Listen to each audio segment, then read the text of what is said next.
제목부터 좀 강렬하지요. 썩을 양식. 썩을 양식이 뭘까? 오늘 한번 고민하는 시간 좀 될 것 같습니다. 교부 어거스틴이 교회를 바라보면서 교회론에 대한 중요한 말씀 하나를 남겨주셨는데요. 그리고 제가 여러분과 교리 교육을 할 때 한 번씩 꼭 하는 말이기도 하지만은 밖에도 양이 많고 안에도 이리가 많다. 이런 얘기를 하셨습니다. 간단하게 표현하면 교회 안에도 이리가 있고 늑대가 있고 교회 밖에도 양이 있다라는 얘기로 우리가 생각하는 교회라는 것이 유형의 이거 좀 이제 신학적으로 얘기하면 가시적 교회가 아닌 비가시적 교회, 보이지 않는 교회가 더 중요하다라는 얘기를 어거스틴이 해 주었습니다. 실제로 교회는 이렇게 유형으로, 우리의 유형이라고 하니까 여러분 건물도 생각할 수 있지만 지금 이 모임 자체에도 우리가 교회라 지칭하지만 그러나 중요한 것은 성경에서 얘기하듯이 함께 예배 드리는 자들 가운데도 교회가 아닐 수 있다는 얘기를 성경은 분명히 하고 있다는 겁니다. 그래서 분명 같이 예배드리지만 가시적 교회 안에는 비가시적 교회가 존재하고요. 비가시적 교회의 성도는 오직 우리가 알아볼 수 없고 하나님만 알아볼 수 있다라고 얘기합니다. 대표적으로 성경에 우리 마태복음 7장에 보니까 예수님께서 하나님 나라에 대한 얘기를 하며 참 놀라운 얘기를 해주십니다. 7장 21절부터 23절에 보니까 나더러 주여 주여 하는 자마다 다 천국에 들어갈 것이 아니요 다만 하늘에 계신 내 아버지 뜻대로 행하는 자라야 들어가리라. 즉 같이 모여서 예배를 드려도 누군가는 구원받을 수 있고 누군가는 구원받지 못한다는 얘기가 예수님의 입으로 전달됩니다. 단순히 이 본문만은 아니죠. 끊임없이 그 얘기 하십니다. 그래서 한 밭에 같이 밭을 메고 있어도 한쪽은 들림받고 한쪽은 들림받지 못한다는 얘기도 하시듯이 같은 예배를 드려도 하나님의 자녀가 있는가 하며 세상의 자녀, 마귀의 자녀가 공존할 수 있다라고 얘기하죠. 그래서 7장 22절에도 그날에 많은 사람이 나더러 이르되 주여 주여 우리가 주의 이름으로 선지자 노릇도 하며 주의 이름으로 귀신을 쫓아내며 주의 이름으로 많은 권능을 행하지 아니하였습니까? 라고 질문하죠. 그때 이제 하나님께서 얘기합니다. 그때 내가 그들에게 밝히 말하되 내가 너희를 도무지 알지 못하니 불법을 행하는 자들아 내게서 떠나라 라고 얘기합니다. 자, 교회는 가시적 교회 안에 비가시적 교회가 존재하고요.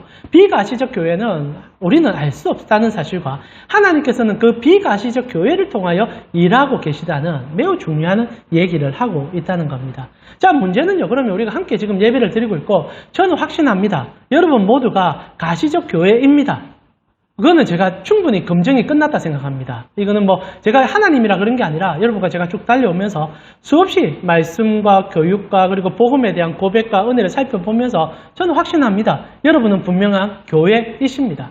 그러나 문제는 우리가 살아가면서 예배를 드리다 보면은 함께 교회 생활을 하다 보면 비가시적 교회 안에, 가시적 교회 안에 잘못된 이렇게 늑대들이 존재하게 되고 그 늑대들이 힘을 행사할 때 오늘 성경에서 예수님이 얘기하듯이 선지자 노릇도 하고 귀신도 쫓아내는 것을 볼 때 우리가 혹하여 따라갈 가능성이 매우 높고 그래 될 경우에 주님께서 원하는 교회가 아닌 어떻게 보면 악의 소굴이 될 가능성이 매우 농후하기에 오늘 우리는 하나님의 교회가 어떤 정체성을 가지고 있고 주님께서 무엇을 원하고 계시는지를 조금 더 명확하게 분석할 필요가 있다 생각합니다.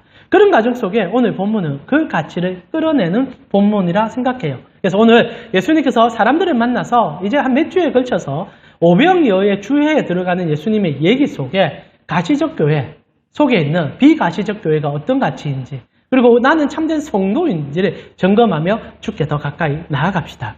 오늘 본문 이렇게 시작하지 않습니까? 6장 22절에 이튿날 바다 건너편에 서 있는 무리가 배 한 척 외에 다른 배가 거기 없는 것과 또 어제 예수께서 제자들과 함께 그 배에 오르지 아니하고 제자들만 가는 것을 보았다라고 되어 있습니다. 본문은 이튿날로 시작하고 있습니다. 즉 앞에 있던 어떤 사건과 연관되는 사건으로 이 얘기가 진행되고 있다. 어떤 사건이 이틀 전에 일어났다는 거죠. 자, 어떤 사건이 일어났습니까? 오병이어의 사건입니다. 너무 설교를 오랫동안 해서 여러분 조금 까먹을 수도 있다고 생각해요. 예수님 배 타고 건너는 얘기만 3주를 또 해놓으니까 오병이어 얘기가 한참 멀어 보이지만 어저께 일어났던 일입니다. 어저께 일어났던 일이에요. 성경 속으로 보면. 그때 어떤 일이 있었습니까? 예수님께서 물고기 2마리와 떡 5개로 5,000명을 먹이고 난 다음에 군중들이 광분하기 시작했었습니다. 그리고 이제 예수님께 찾아와 예수님을 왕으로 삼으려고 하는 마음에 폭발적인 그런 힘들이 생기기 시작했죠. 그리고 예수님께서는 그 사실을 아시고 제자들을 먼저 바다 위로 보내시고 예수님께서는 산에 들어가 기도하셨습니다. 이 시간에 사람들은 하루를 지나면서 예수님은 기도하고 제자들은 배 위에서 그 엄청난 일을 경험하는 동안 사람들은 다 자고 있었습니다. 그리고 아침에 이제 꼭기어하고 닭이 울자 사람들이 또 모여서 예수님을 향해 달려가가 예수님을 찾으려고 했고 그들의 목적은 분명하죠. 왕 삼으려고 했다는 겁니다. 근데 말입니다. 여기서 이제 문제가 좀 생기는 거죠. 여러분 오늘 본문을 보게 되면은 사람들이 예수님을 찾으러 갔는데 예수님이 계시지 않는 거예요. 왜냐하면 사람들은 예수님께서 산에 계시다라고 인지하고 있었으니까. 정확히 얘기합니다. 예수님은 제자들을 배를 태워서 보내시는 것을 그들이 보았고 그리고 예수님은 혼자 산에 가는 것을 사람들이 봤습니다. 그리고 안심하고 집에 돌아간 거예요. 아, 산에서 기도하시겠구나. 그럼 아침에 기도하고 내려오시면 우리가 만나서 질문하자라고 얘기했는데 이게 웬일? 예수님이 사라진 거예요.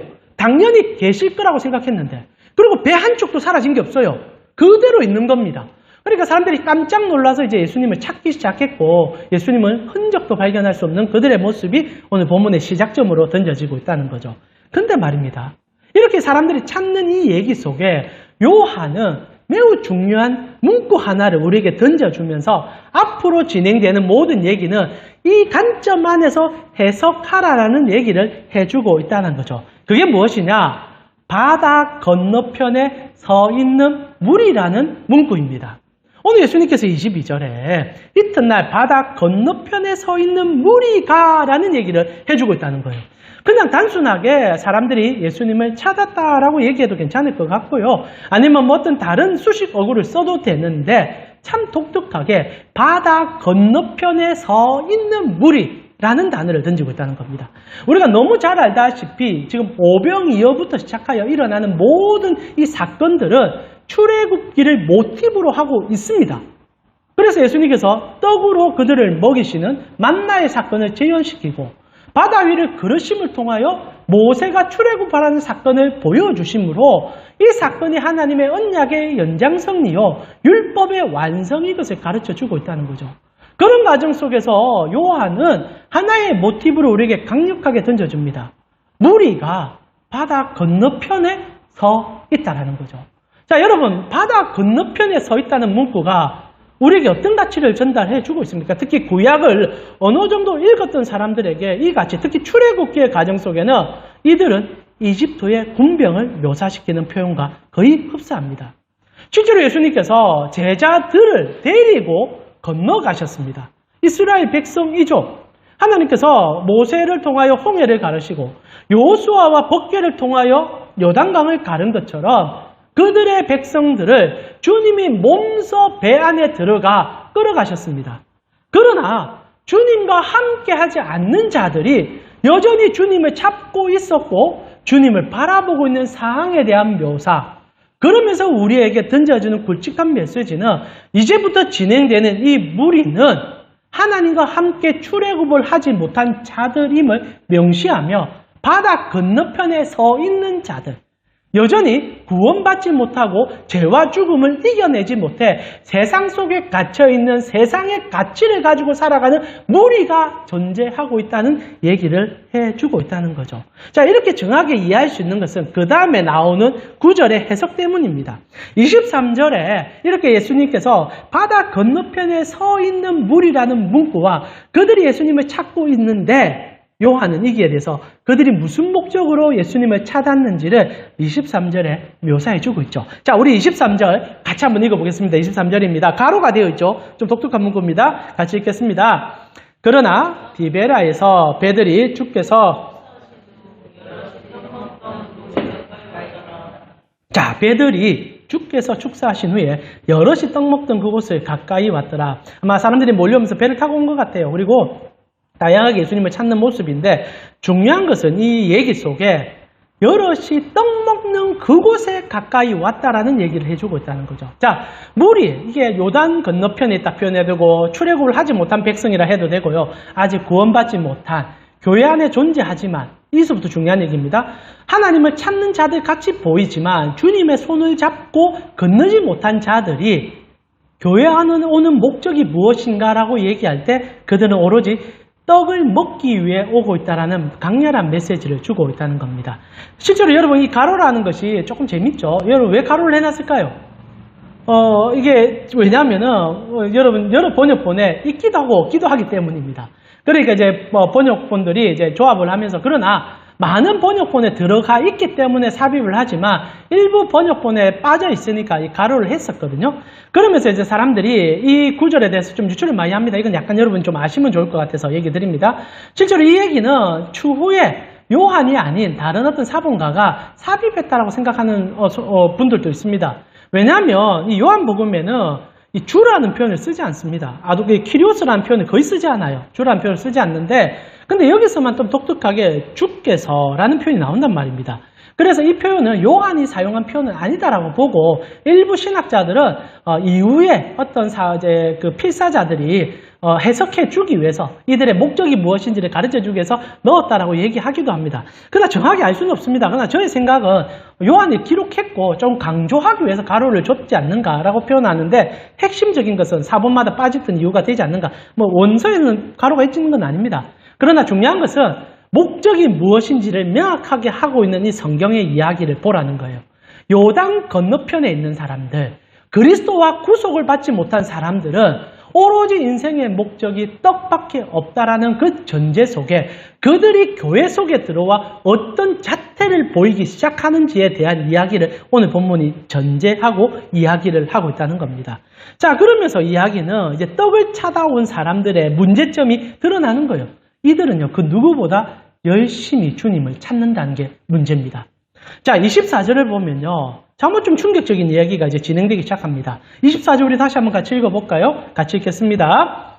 무리가 거기에, 요한복음 6장 24절입니다. 무리가 거기에 예수도 안 계시고 제자들도 없음을 보고 곧 배들을 타고 예수를 찾으러 가버나움으로 가서 이 짧은 구절에 실제로 이 무리의 정체성이 드러납니다. 그런데 이 정체성이 참 무서워요. 여러분 우리가 왜 교회 안에 거짓된 신앙인들을 구분하지 못한 이유가 뭔지 아십니까? 그들이 우리보다 더 열심히 살기 때문입니다. 정말 열심히 예수님을 찾아요. 정말. 왜냐하면 우리는 찾았기 때문에 안 찾는데 못 찾으니까 찾아요. 이래 말하면 이단 같은데 이 사실 좀 문제가 돼요. 한번 봅시다. 24절 보면은 무리가 거기서 예수도 안 계시고 제자들도 없음을 보고 곧 배들을 타고 예수를 찾으러 가버나움으로 건너가죠. 이 짧은 구절에 정말 그들이 얼마나 예수님을 열심히 찾았는지가 두문두문 숨겨져 있습니다. 첫 번째로 배들이라고 우리말로 번역이 되어 있습니다. 근데 원어로 보게 되면 이게 그냥 일반 배들이 아니에요. 원어상으로는 작은 배들의 모임이라고 되어 있습니다. 이 작은이 굉장히 강조가 되어 있어요. 그래서 정말 조금 반 배들이 수없이 모여 있었다라는 표현을 통하여서 실제로 예수님을 찾는데 이렇게 조직적이고 계획적인 것이 아니라 사람들이 마음이 너무 급하니까 너도 나도 그냥 배에 막 올라타가지고 끊임없이 막 찾으러 돌아다녔다는 묘사를 해주는 겁니다. 그래서 이 문구 이 배들이라는 문구 하나로 지금 이들이 얼마나 거인근해서 서로 막 배에 올라타가지고 예수님 여기 계실까 저기 계실까 온 저신을 쏘다니고 있는 모습을 강하게 보여주죠. 그러면서 특별히 찾는다는 단어가 우리로는 그냥 서칭한다는 느낌을 주지만은 원어로는 제툰테스라는 단어를 쓰므로 이 표현은요 집요할 정도로 찾는다는 의미를 담고 있습니다. 그러니까 단순히 예수님 여기 계십니까? 라는 게 아니라 이 작은 배들 안에 흩어져서 온 전신을 들쑤시고 다니면서 집요할 정도로 예수님을 보고 싶어서 들쑤시고 다닌다는 얘기가 들어있는 거예요. 그래서 온 전신을 다 뒤집어도 드디어 이 가버나움에 없다는 걸 알았기에 건너편까지 갈 이제 이유가 생기게 되는 거죠. 단순히 간 게 아닙니다. 정말 열심히 찾은 거예요. 최선을 다한 거예요. 근데 성경은 오늘 이게 문제라고 얘기하는 겁니다. 예수 없는 열심이라는 거예요. 예수 없는데 찾고 있는 거예요. 예수 없는데 자기의 최선을 다하고 있다라는 얘기입니다. 얼마 전에 우리 합동 측에서 가장 건강하고 큰 교회 목사님께서 오래됐습니다. 한 십몇 년 전에 자기 교회에 대한 이야기를 설교 가운데 하시는데 참으로 충격적인 얘기를 하나 해주셨습니다. 그 교회 목사님께서 장로님 한 분이 어느 날 담임 목사님을 찾아가 사임을 하겠다는, 이제 장로직을 내려놔겠다는 얘기를 하시고 교회를 아예 떠나겠다는 얘기를 하셨던 겁니다. 그래서 목사님께서 이제 장로님께서 사회적으로도 굉장히 인망 있는 직분을 가지고 계신 분이고 교회 안에서도 모두가 존경하고 그 교회가 제자 훈련으로 한국 교회에서는 탑이거든요.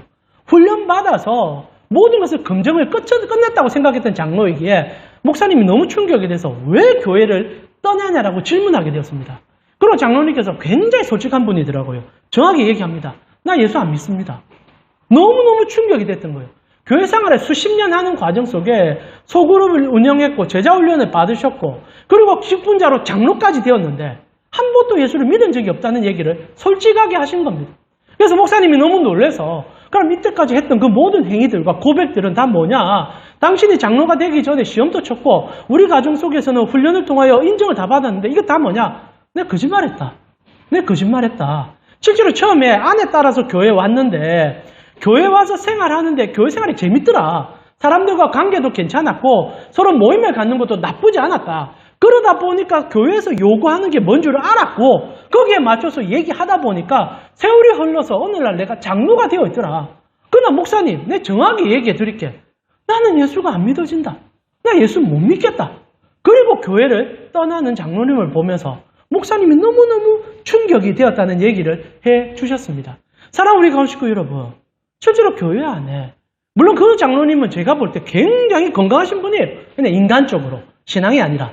그러니까 솔직하게 자기가 이중적인 삶을 살았던 걸 고백하는 용기는 있었다고 얘기합니다. 그러나 그분 나름대로의 문제점이 있었겠지만 실제로 교회 안에 우리는 스스로 속이면서 열심과 행위로 마치 그 사람이 예수 잘 믿는 것 같은 착각 속에 그 사람에게 중직을 주기도 하고 교회를 끌어갈 그런 여러 가지 직분들을 주는 경우가 허다하는 사실을 우리가 알 필요가 있다는 겁니다. 여러분, 우리가 교회 안에서 어떤 일을 열심히 한다고 특별히 예수님을 열심히 쫓는다고 생각해서 그 사람이 진짜 예수님의 사람인 것은 확인해 볼 필요가 있다는 거예요. 우리는 껍데기에 너무 많이 속습니다. 그리고 이런 장로님뿐 아니라 교회 안에서 우리가 사람들을 바라볼 때 신앙이 좋다는 기준이 대부분 뭡니까? 교회 안에서의 뭔가를 할 때 교회가 원하는 일을 열심히 해주는 사람들에게 우리는 신앙이 좋다라는 표현을 써줍니다. 그러나 여러분 잘 아시죠? 예수 안 믿어도 교회 일 할 수 있습니다. 예수 안 믿어도 기도할 수 있어요. 예수 안 믿어도 봉사할 수 있습니다. 그런데도 우리는 그것을 가지고 마치 좋은 신앙이냐 포장하는 경우가 교회의 가장 큰 위기를 일으킬 수 있다는 겁니다. 하물며 실제로 이렇게 예수님을 열심히 찾는 사람들을 어떻게 우리가 분류하고 구분하기가 쉽지 않을 것입니다. 실제로 그래서 예수님께서 이들이 찾아올 때 우리는 분리가 안 되지만 열심히 찾는 그들을 보면서 예수님은 분리시켜 그들에게 따끔한 충고를 하기 시작한다는 거죠. 그게 이제 6장 26절에서 28절과 29절로 연결되는 구절들입니다. 26절에 그들이 이제 바다를 건너옵니다. 실제로는 그들은 거짓된 열심을 가지고 예수 없는 열심으로 물론 찾는다는 말 자체가 나쁜 건 아닙니다. 그러나 여러분, 우리의 구원은 찾는다고 찾을 수 있는 게 아니잖아요. 이게 우리가 잊어버리니 자꾸 열심에 매몰됩니다. 구원은 그리스도가 불러주심입니다. 배에 올라주심입니다. 선택하심이에요. 그래서 그거를 인정하고 행위와 열심이 아닌 그 사랑 안에서의 인정으로 서로를 용납하는 게 공동체거든요. 근데 어느 순간부터 교회가 열심과 성장과 바람을 통하여 그것을 신앙의 기준을 삼으니까 부르심에 대한 가치가 사라져 사람을 여러 가지 인정과 도구의 형식으로만 문제를 삼는 거죠. 예수님은 이걸 너무 잘 알고 계셨습니다. 그들이 아무리 열심히 찾아도 그들은 예수님의 양이 아니었어요. 그래서 26절에 예수님께서 말합니다. 열심히 찾아왔습니다. 그럼 다독여주면 안 됩니까? 아이고 고생했다. 내 그래 보고 싶었나? 내가 그렇게 너희가 보고 싶은 존재가. 아이고 그러면 내가 너희에게 은혜를 내려줄게. 안 합니다. 예수님은 불러주시는 분입니다. 구원은요, 이래서 무섭습니다. 내가 아무리 돈을 들여도, 내가 아무리 희생해도 구원에 이룰 수가 없어요. 오직 불러주심 안에만 이루어집니다. 그래서 26절에 우리 같이 한번 읽어볼까요? 26절에서 27절입니다. 같이 읽겠습니다. 예수께서 대답하여 이르시되 26절에서 27절입니다. 예수께서 대답하여 이르시되 내가 진실로 진실로 너희에게 이르노니 너희가 나를 찾는 것은 표적을 본 까닭이 아니요 떡을 먹고 배부른 까닭이로다. 썩을 양식을 위하여 일하지 말고 영생하도록 있는 양식을 위하여 하라. 이 양식은 인자가 너희에게 주리니 인자는 아버지 하나님께서 인치신 자리라. 자, 여기서부터 이제 교회가 어떻게 양과 염소를 구분하며 늑대와 양을 구분할 수 있는지에 대한 이야기가 나옵니다. 예수님께서 명쾌하게 이야기합니다. 너희가 나를 찾는 것이 나의 표적을, 나의 십자가의 은혜를 본 것이 아니라 단순히 떡을 먹고 배불러 찾아왔기 때문이다. 그래서 구분 짓는다. 너희는 썩은 양식을 먹는 자들이고 내가 부른 자들은 영생하는 떡을 먹는 자들이라 라는 얘기를 하는 겁니다. 자, 구분은 성경 사실 이원론에 가까울 정도로 구분시킵니다. 한쪽은 썩을 양식을 먹는 자들이고 한쪽은 영생하는 떡을 먹는 자들이라는 표현을 쓰고 있다는 거죠. 자, 여기서부터 정말 진중할 정도의 해석이 필요합니다. 자, 여러분, 그러면 썩을 양식을 먹는 자들과 하나님의 영생하는 떡을 먹는 자들을 어떻게 구분할 수 있습니까? 이게 어려워요. 지금 예수님은 구분한단 말입니다. 같은 무리일지라도 썩을 양식을 먹는 성도가 있고 하나님의 영생하는 떡을 먹는 성도가 있다는 겁니다. 자, 이거 어떻게 구분합니까?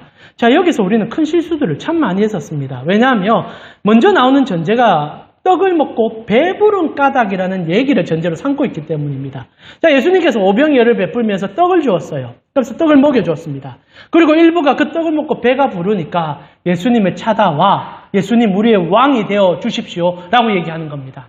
자, 그래서 많은 설교자들이나 또 해석이 여기서 떡을 먹고 배부르는 것이 썩을 양식이라고 해석하는 오류를 범합니다. 이거 정말 큰 오류입니다. 여러분, 떡을 먹고 배부른 게 죄악입니까? 떡 먹고 배부른 게 잘못된 겁니까? 여러분, 예수님께서 떡을 준 이유가 뭡니까? 물론 궁극적으로 표적을 보여주기 위해서 떡을 먹고 사람들이 떡에 매몰되는 것이 아니라 떡을 준 예수님을 바라보면서 그분이 창조주 하나님일 뿐 아니라 창조주 하나님이 우리를 사랑하여 인간이 되어주셨구나라는 것을 깨달는 구속의 은혜까지 가주길 바라셨습니다. 그건 2차적인 목적이고 1차적인 목적은 배가 고픈 자들에게 밥을 주고 싶었어요. 이건 부정해서는 안 됩니다. 사람들에게 예수님이 떡을 준 경우 이유는 늦어졌으니까. 돌아가기에는 시간이 너무 지금 늦으니까. 먹을 것이 없으니까. 그래서 측은해서 불쌍해서 떡을 줬어요. 이것까지 부정할 수는 없습니다. 그런데 예수님께서 떡을 먹어 배부른 까닭이라는 얘기로 시작하니까 우리는 이렇게 생각하는 거예요. 세상 속에서 배부른 떡을 찾는 것은 다 썩을 양식이다. 자, 그리고 나서 어떤 문제가 생긴 줄 알아요? 교회가 이원론으로 들어갑니다. 교회 안에서 열심히 사역하면 다 생명의 양식. 내가 하는 세상의 양식은 다 썩을 양식. 그래서 세상 속에서 여러분이 직업을 가지고 사람을 만나고 교제를 하며 살아가는 것들에 대해서 모두 다 가치 절하가 시작됩니다. 거기에 힘쓰지 말라는 거예요. 거기에 돈 쓰지 말라는 겁니다. 그리고 어떻게 얘기합니까? 열심히 희생해서 그거 다 하나님 나라에 쓰라.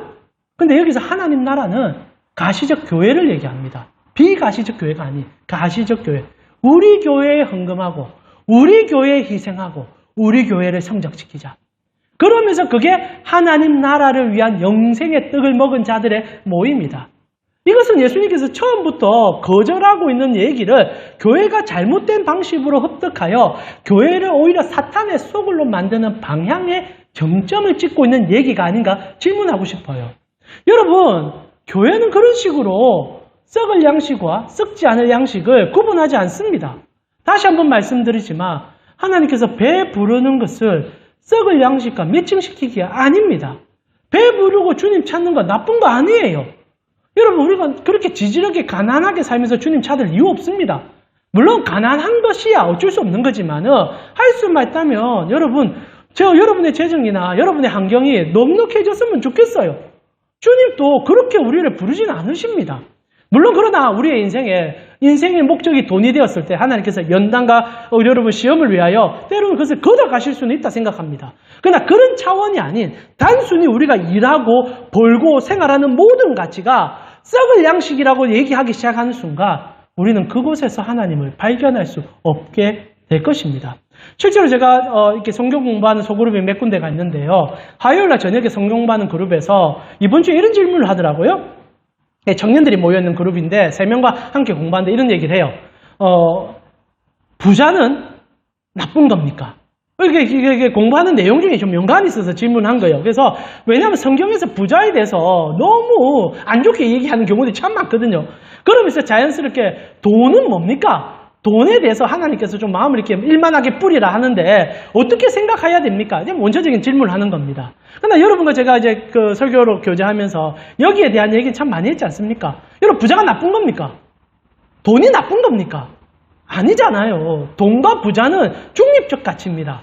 그것에 우리의 어떤 가치를 둘 필요는 없어요. 문제는 우리가 어떤 가치로 생각하고 어떻게 평가하는 얘기가 가장 중요하죠. 떡을 먹고 배부른 건 문제가 안 됩니다.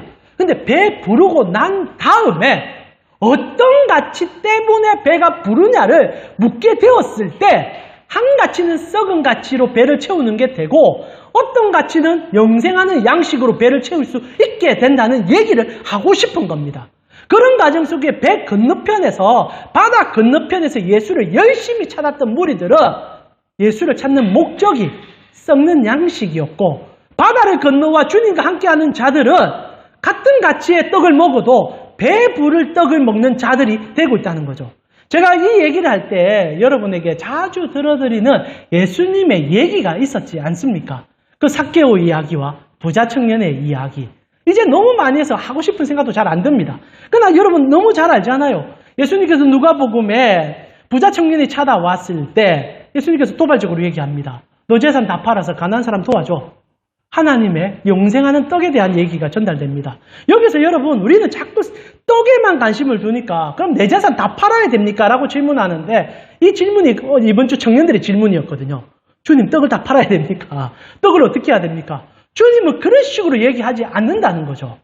실제로 부자 청년에게는 그 마음의 중심이 무엇인지를 물었고 부자 청년은 자기의 마음의 중심이 떡에 있음을 얘기할 뿐이었습니다. 돈에 있음을 얘기할 뿐이었던 거죠. 그리고 나서 예수님께서 발걸음을 옮기시고 세례 요한의 얘기를 마무리한 다음에 누가복음은 또 어떤 얘기로 진행됩니까? 또 다른 부자의 이야기가 나오잖아요. 오히려 부자 청년보다는 더 더럽게 돈을 벌은 이 제약된 썩을 양식을 먹고 있는 부자가 등장합니다. 아이러니죠. 깨끗한 부자는 구원을 못 받는데 오히려 세상이 바라볼 때 썩을 떡을 먹고 있는 삭개오는 예수님 바라보고 기다리는데 예수님이 내려오라라는 부르심을 듣고 참 트리거가 독특하죠. 부자 청년은 예수께 찾아와 자기 질문을 던지는데 오늘 본문하고 똑같아요. 그런데 예수님은 삭개오를 바라보면서 내려오라 얘기합니다. 그리고 내가 오늘 너와 밥을 먹겠다고 얘기하는 거예요. 삭개오가 놀라서 춤을 춥니다. 그런데 이 삭개오가 영생하는 떡을 먹고 있는 자임이 드러나는 것이 예수 만나고 나자 전 재산을 포기해요. 부자 청년은 돈 10원이 아까워서 예수와 돈 사이에 저울질하다가 그냥 가버립니다. 근데 삭개오는 정신의 가치가 돈에 있지 않아요. 어떻게 합니까? 주님, 내가 만약에 누구 것을 훔쳤다면 4배, 5배 갚겠습니다. 그리고 내가 남의 것을 또 강도질했다면 내 전 재산을 팔아서는 다 갚을 요량이 있습니다. 성경 진짜 그래 했는지 말 안 해줍니다. 진짜 그래 안 했는지도 잘 모르겠습니다. 그러나 영생하는 떡을 먹는 자들은 부자일지라도 그 가치의 핵심이 돈에 있지는 않다는 거예요. 돈이 있지 않다는 거예요. 이것이 얼마나 중요한 가치인지를 우리가 모른다면 떡을 추구하는 자들은 교회에 앉아 있어도 내가 잘 가진 것, 내가 누리는 것, 내가 성공한 것으로 예수의 은혜를 자랑하기 시작한다는 겁니다. 교회가 미쳐 날뛰기 시작해요. 여러분 간증을 할 때 내가 기도 40일 하니까 주님께서 장관시켜줬다. 그 교회는 지옥불로 던져지는 겁니다. 모두 다 기도의 목적과 헌신의 목적이 장관되는데 목적이 맞춰지지 않겠습니까? 그런 교회가 지금 우리 한국 교회에 너무 많아요. 줄 타라고 강남의 교회들은 줄 세우는 교회로 지금 다 세워졌다는 겁니다. 거기가 정말 온전한 교회라 우리 얘기할 수 있을까요? 어느 교회에서 내가 지금 이 세상에 이거 갖고 있는데 예수 만나니까 이제 내 버리겠습니다. 내가 회장인데 이제 회장으로 못 살겠습니다. 내가 더럽게 돈을 벌었습니다. 이제는 이런 삶은 못 살겠습니다. 한 번도 내 그런 감정을 들어본 적이 없어요. 어느 누가 펑펑 울면서 주님, 내가 인생을 잘못 살았습니다. 주님 만났는데 내가 정말 잘못된 가치로 살아왔습니다. 옛날에 우리 그랬습니다. 구한말 예수가 우리 한국 교회 처음 들어왔을 때, 조선의 교회 처음 들어왔을 때 평양 대부흥운동은 그런 식으로 시작됐어요. 내가 어느 집에 여러분, 그 장로님, 어떻게 얘기합니까? 내가 저렇게 죽었을 때, 내 사랑하는 친구가 죽었을 때, 그 남겨준 유언, 내가 꼴딱 삼켰습니다. 근데 오늘 내가 다 고백합니다. 그 불쌍한 여자에게 내 전 재산 다 갖다 주겠습니다. 그리고 그분이 초대 우리 교회에 장로가 되고 목사가 되는 일들이 있었지 않습니까? 그때는 우리가 그렇게 살았어요. 다 그렇게 살아란 얘기가 아닙니다. 예수 만나니까 교회 안에 진짜 떡이, 영생의 떡이 넘쳐나기 시작한 거예요. 이것은 변하고 변절되지 않는 떡의 명확한 구분점이었습니다. 누가 돈을 많이 갖고 있는가가 아니라 그거는 교회 안에 어떤 가치가 아니었어요. 누가 또 예수를 사랑하느냐가 고백의 가치였어요. 그런데 어느 순간부터 저 요단 건너편에 있는 무리가 교회 안에 끼어 들어오면서 교회를 쌍그리 다 뒤집어 놓은 겁니다. 열심으로 예수 찾으면 돼. 열심으로 예수와 함께하면 돼. 너가 가진 재능, 너가 가진 열심 다 열심히 써. 나쁜 말 아니죠. 근데 끝에가 무엇이 있는지를 묻고 싶다는 거예요. 그래서 주님께서 이 영생하는 떡이 무엇인지를 요한복음의 가장 중요한 가치로 끊임없이 설명합니다. 제일 먼저 영생하는 떡을 예수님께서 어떻게 설명합니까? 여러분 잘 알죠? 사마리아 여자를 만났을 때 그 불쌍한 여인에게 주님께서 영생의 떡이 무엇인지를 가르쳐 줍니다. 요한복음 4장 34절에서 35절이죠. 우리 같이 한번 읽어볼까요? 요한복음 34장 35절입니다. 우리 같이 읽겠습니다. 예수께서 이르시되 나의 양식은 나를 보내신 이의 뜻을 행하며 너희는 넉 달이 지나야 하지 아니하느냐. 그러나 나는 너희에게 이르노니 너희 눈을 들어 밭을 보라. 희어져 추수하게 되었도다. 교회가 영생하는 떡을 먹고 있는 가장 중요한 관점이 뭔지 아십니까? 주님의 뜻에 맞추어 사는 사람들의 모임이 된다는 거예요. 근데 이걸 여러분 오해하면 안 돼요. 내 뜻과 하나님의 뜻을 혼동하는 사람들이 너무 많습니다. 그래서 주님께서 뒤에 뭐라고 얘기합니까? 추수할 때가 이르겠다고 하지 말고 벌써 이루었다라고 얘기하는 것이 양식이라는 얘기예요. 이거 자꾸 전도로 오해해서 전도 많이 하라는 얘기하는 것 같은데 이거 전도 얘기 아닙니다. 자꾸 이거를 지금 모은 밭이 휘어졌으니까 나가서 추수해라. 그래서 그 열심히 존다. 이게 아니라 하나님의 때에 따라 사는 사람의 삶을 얘기하는 겁니다. 똑같은 얘기를 예수님께서 십자가를 지기 전에 하시잖아요. 우리 이번 주 수요 성경 공부 됐지 않습니까? 무화과 나무 사건. 예수님께서 성전에 입성하는데 무화과가 열매를 맺지 못하고 있었습니다. 그러나 핵심적인 것은 무화과의 때가 아니었죠. 초실에 맺는 때니까 당연히 열매가 맺히지 않는 시점인데 예수님께서 무화과 열매를 바라보면서 열매 없다고 막 저주를 퍼부어요. 그리고 나서 그 다음날 되니까 무화과가 말라서 뿌리부터 말라서 죽는 사건이 있었습니다. 그래서 제가 이번 주에 여러분과 또 나누었지 않습니까? 이 얘기가 어떤 얘기입니까? 열매 잘 맺으라는 얘기입니까? 아니에요. 하나님의 때대로 사냐는 질문입니다. 전능하신 창조주가 물어보는 거예요. 나무에게 열매를 내라. 그러면 나무는 어떻게 해야 됩니까? 열매를 내야죠. 왜냐하면 창조주의 말씀이니까. 그런데 무화과가 뭐라고 얘기합니까? 내 때가 아직 안 이뤘습니다. 오늘 똑같은 얘기를 예수님이 하시는 거예요. 추수할 때가 이르렀다고 주님이 말하는 겁니다. 그래서 사람들은 뭐라고 해야 합니까? 아직은 때가 이르지 않았다. 이것이 영생하는 떡과 썩는 양식의 차이라는 거죠. 교회의 가장 중심적인 것은 그리스도께서 우리 삶에 원하는 방향에 대하여 주님의 마음이 있는 곳에 그 때를 알고 들어가는 자들입니다. 그래서 교회의 정확한 지수는요, 교회 안에서의 희생과 헌신이 아니라 세상 속에서 내가 어떻게 살고 있는지로 평가하는 가치로 그 떡의 정확성을 알게 된다는 거예요. 실제로 저희가 최근에 사사기를 열심히 보고 있지 않습니까? 듣고 계시는 분들도 계시겠지만 입다 이야기는 제가 여기서 가장 큰 도전이 된다 생각합니다. 왜냐하면 입다는 세상적 가치로는 깡패이기 때문이죠. 여러분 사사기에 입다가 등장합니다. 여기서 사람들은 교회예요. 교회 사람들이 입다를 보면서 양아치라고 얘기합니다. 불량자들의 모임이라고 얘기해요. 근데 성경은요 입다를 사사라고 얘기합니다. 이 개입이 어디서 시작된 줄 압니까? 저희가 보았지만 사사기 11장 11절에 이 사사 입다의 가장 큰 장점이 무엇이냐? 우리 같이 한번 읽어볼까요? 사사기 11장 11절입니다. 깡패라고 인지되는 사람이 실제로는 성도예요. 이게 진짜 교회 안에 있을 수 있는 얘기라는 겁니다. 그래서 하나님이 입다를 어떻게 평가하는지가 나오죠. 11장 11절입니다. 같이 읽어보겠습니다. 이에 입다가 길르앗 장로들과 함께 가니 백성이 머리와 장관을 삼은지라 입다가 미스바에서 자기의 말을 다 여호와께 앞에 아뢰니라. 자, 그 시대에 장로들이 있었습니다. 하나님을 따른다 생각하고요. 입다가 등장할 때 회개하며 눈물 짓고 난리가 났었습니다. 그리고 하나님께서 이들이 어떻게 해야 되나 고민할 때였었어요. 그런 고민 속에 선택한 사람이 입다란 말입니다. 차이가 뭔가? 같은 성도고 오히려 그 성도들 안에서는 열심히 있는 장로들 그리고 집사들, 직분자들을 핑계치고 깡패를 선택한 이유는 딱 하나예요. 입다는 모든 얘기를 하나님과 다 나누기 때문입니다. 다 나누는 사람이었던 거예요. 이게 너무 충격적인 거예요. 교회 안에서 그렇게 열심히 하고 때로는 울부짖어서 하나님의 뜻을 막 의뢰하는데 하나님은 근심합니다. 왜냐하면 임마 또 내놓으면은 뭔 짓을 할 줄 모르니까. 근데 입다는 세상 속에서 깡패 짓을 하는 것 같은데, 근데 깡패는 아니죠. 저희가 사사기 얘기할 때 얘기했지 않습니까? 로빈훗 같은 인물이고, 임꺽정 같은 인물이고, 그리고 홍길동 같은 인물이다. 선한 인물이다. 그러나 그 시대의 마이너이기 때문에 인정 못 받은 거죠. 우리로 표현하면 세상에서 별 볼 일 없는 사람인 거예요. 그러나 그는 다 하나님께 고백하는 사람이었던 겁니다. 그래서 하나님이 그를 쓴 거예요.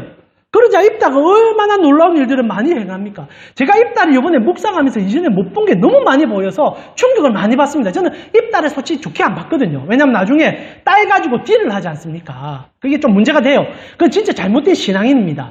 그러나 입다가요, 오히려 세상 속에 팽개쳐서 거기서 하나님을 찾기 때문에 하나님께서 쓰실 때 정말 막강한 인물이 돼요. 왜냐하면 이들은요, 교회 속에 완전히 완성되어서 교회밖에 모르는 성도가 아니었기 때문입니다. 그래서 나중에 입다가 암몬과 전쟁을 치를 때 좀 충격이 되는 게, 여러분 못 들었다면 이번 주 저녁 목사 한번 들어보세요. 입다가 외교를 합니다. 이 양아치가.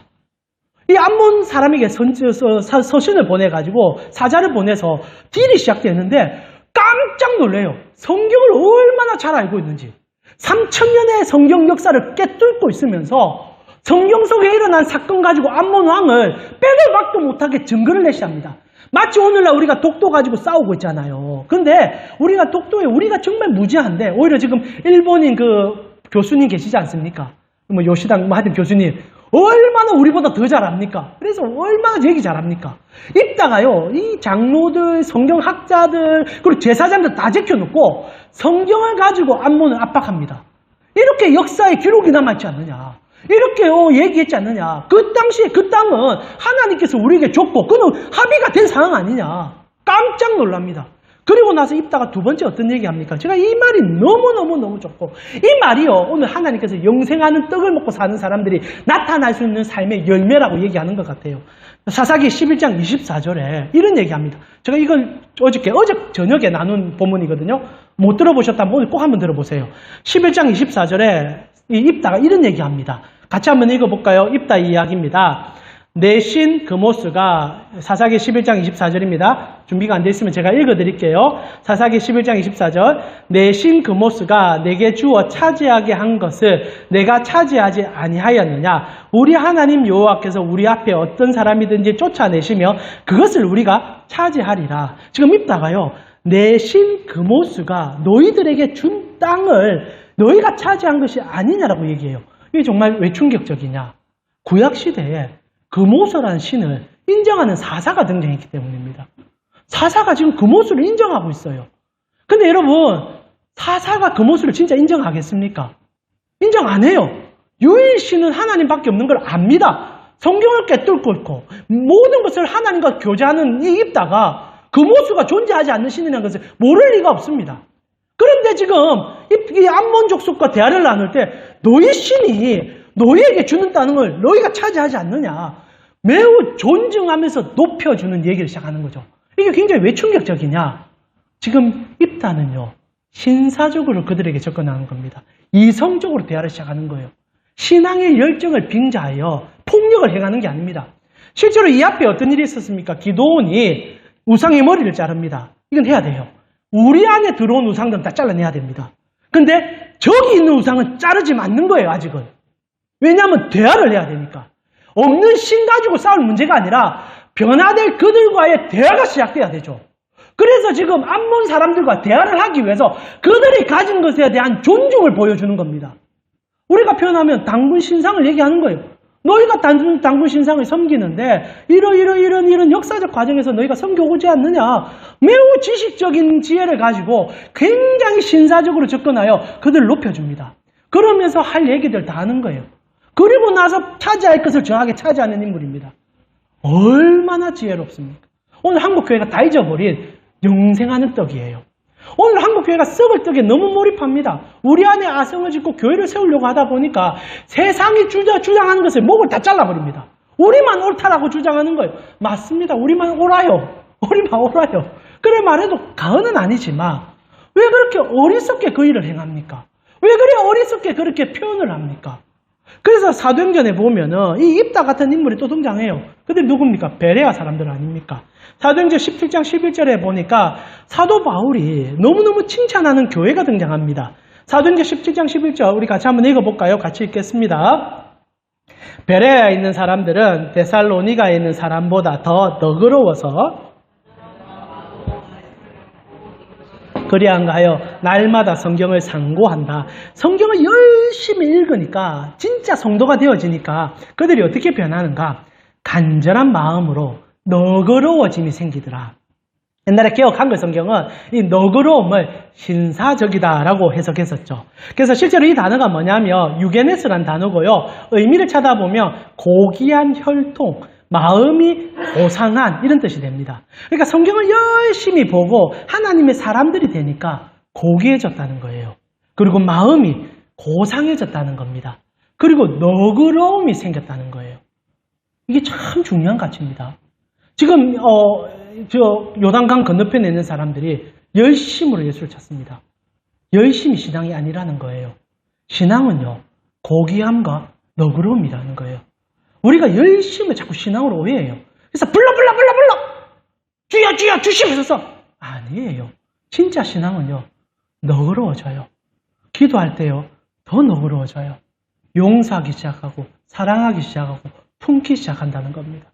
본질이 다르다는 거예요. 열매의 가치가 달라진다는 거죠.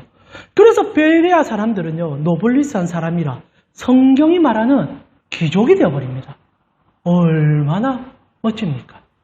실제로 여러분, 요단 건너편에 들어와 하나님과 함께하는 사람들에게 주님이 요구하는 것은 이 노블리스입니다. 이 온유함과 고귀함이 없다는 사실입니다.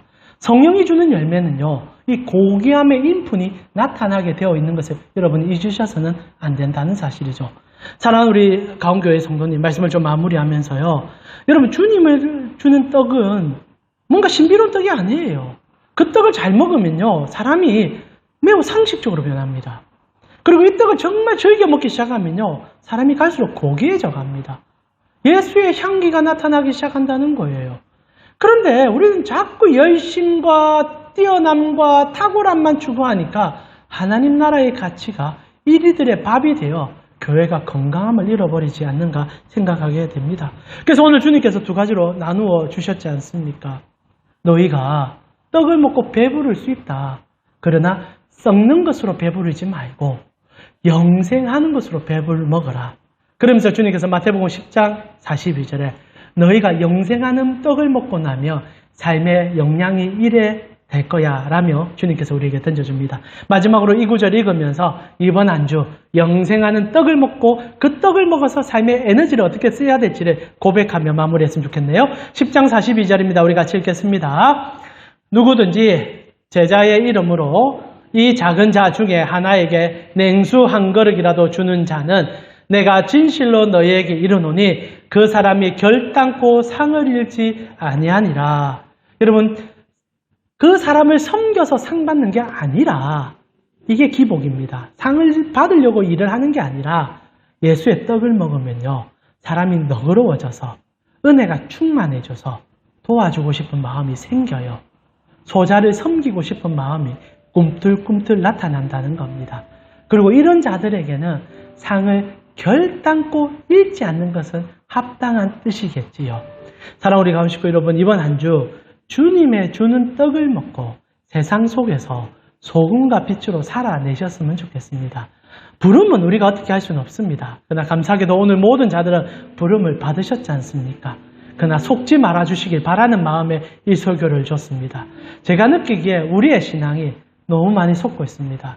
열심을 가장한 위선에 속지 마시고 헌신을 가장한 폭력에 속지 마시고 하나님의 진정된 떡을 먹음으로 마음이 너그러워지시고 고귀해지심으로 하나님의 사랑 안에서 가장 상식적인 섬김으로 나아가 세상 속에 하나님의 이름을 높여줄 수 있는 여러분 되어지기를 기도드립니다. 이 시간 나 무엇과도 주님을 바꾸지 않으리 함께 찬양드리며 주님 안에서의 은혜를 고백하며 나아가겠습니다.